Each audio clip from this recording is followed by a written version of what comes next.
वकील सुन्नी इत्तेहाद कौंसिल हैं, उन्होंने जहांगीर साहब अदालत में कहा है कि जी इलेक्शन कमीशन से ने जो मखसूस नशिस्तें हैं उनसे मुतालिक आइन को नज़रअंदाज किया है, जिसपे चीफ जस्टिस का यहाँ तक कहना था कि आप आइन की दुरुस्त वजाहत कर दें। तो सर क्या समझ आ रही, क्यों नहीं मुतमईन कर पा रहे वकील अदालत को? आज तो वैसे इनके वकला ने जो है ना, खासकर सलमान अकरम राजा पे उन्होंने जो क्वेश्चन किया है वो अदालत को मुतमईन नहीं कर सके।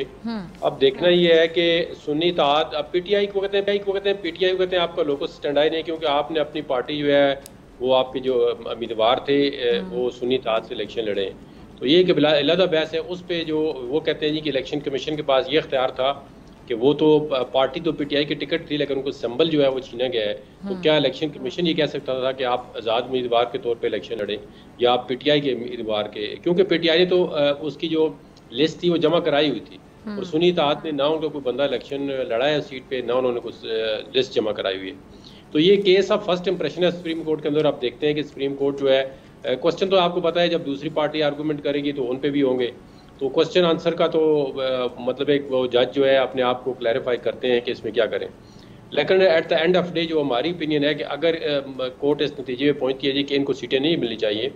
तो दूसरी पार्टी को किस तरह सीट मिलनी चाहिए, ये बड़ा इसका दूसरा जो एस्पेक्ट है केस का, ये बड़ा सीरियस है। और इस पे जो है फिर दूसरे लोगों ने मुतमईन करना होगा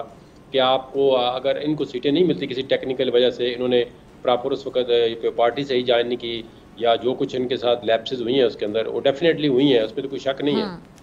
अब दूसरे सेकंड एस्पेक्ट है कि अगर इनको सीटें नहीं मिलती तो इनकी सीटें जो हैं सरप्लस वो दूसरी पार्टियों को किस तरह मिलेंगी, क्योंकि अगर वो ये डिसीजन हो जाता है कि ये इनकी सीटें दूसरी पार्टी को दे दें तो फिर जो प्रोपोर्शनल रिप्रेजेंटेशन है उसका कॉन्सेप्ट जो कॉन्स्टिट्यूशन देता है उसके अंदर फिर जो है वो अदालत हमें नहीं पता किस तरह इंटरप्रिटेशन करेंगी। यहाँ पे तो अदालतें कुछ भी कर सकती हैं। 63 डिफेक्शन क्लास को नया इंटरप्रिटेशन दी कि जी बंदा वोट कास्ट करे या ना करे, वो जो है डिफेक्शन क्लास अप्लाई हो जाएगी।